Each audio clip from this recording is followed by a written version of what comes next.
Guys, so sili pa lang guys, oh. Kasi dapat ang sili lang. Homemade yung... Guys, what's up sa inyo lahat mga kabisayan ako dyan. So naata dire karon sa may Wellington area. Ayan, ito yung Wellington. Napakalakas ang ulan ngayon.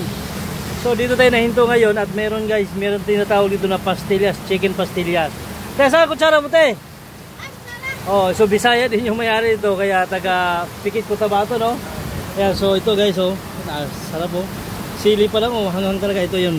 So sa halagang 35 pesos lang guys, ay meron ka ng pastillas. Ayan, so chicken pastillas. Very affordable. Tubig pa, tubig. So yun. Sa mga kabisaya dyan na may hilig kumain, lalo-lalo na dyan, marami yan, di ba? Kung ibisita kayo dyan sa may 222 Lugawan, napakasarap yun, lagi natin pinupuntahan. At dito na tayo guys, tikman natin yung tinatawag lang chicken pastillas.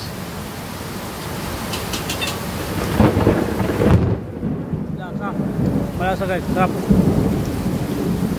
Ang dami pang kanin, no? So sa halagang 35 pesos guys, tipid ka na. Panalo. Subukan nyo na. Along Wellington lang siya, Wellington subdivision. Dito sa may barangay sa Udulan, Tanza, pwede na bisday. Napakasarap. Mura pa, mura pa.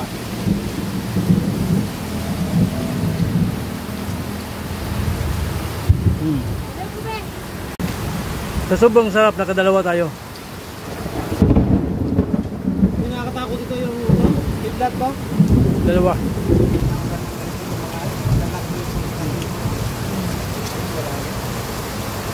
Dagdag pa isa.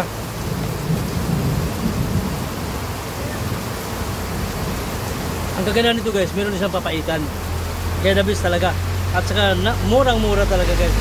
Wala kang masabi, masarap pa, mura pa. Ito, sili pa lang oh. Ito, sariling gawa talaga yan. Sariling gawa nila oh. Dabis talaga. So ito, kain ko to.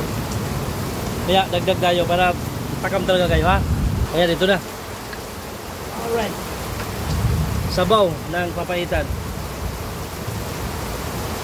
Ah, sarap. Sarap, sarap. Panalo.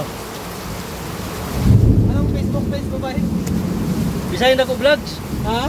Bisayan Dako Vlogs. Eh, Bisay. Sa'yo ba yun? Ha? Sa'yo yung Bisay na akong vlog? Oo. Ay, hindi ko alam kung baka marami din kasi yan eh. Sili nila guys. Sili talaga pure. Masir na yan, ano mo. Yan guys, oh. So meron tayong mga kababayan na naman na tangkilikin natin yung sariling atin, lalo na sa mga negosyo na mura lang. At ito na ngayon guys, pagkakataon guys, oh, na nalaman ko na may mura pala itong pagkain, oh. So ito siya guys, made in ano siya, Cotabato. Alam mo naman kasi sa Mindanao, ito yung tinatawag na pastillas, chicken pastillas, no? Nakadalawa ko. Saan dito ba? Yan. Ay. Yan.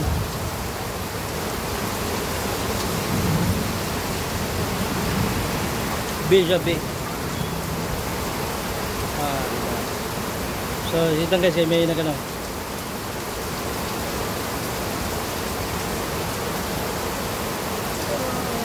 Yan.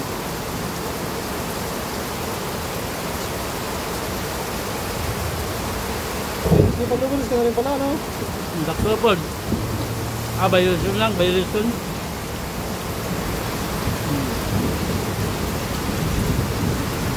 Sarap.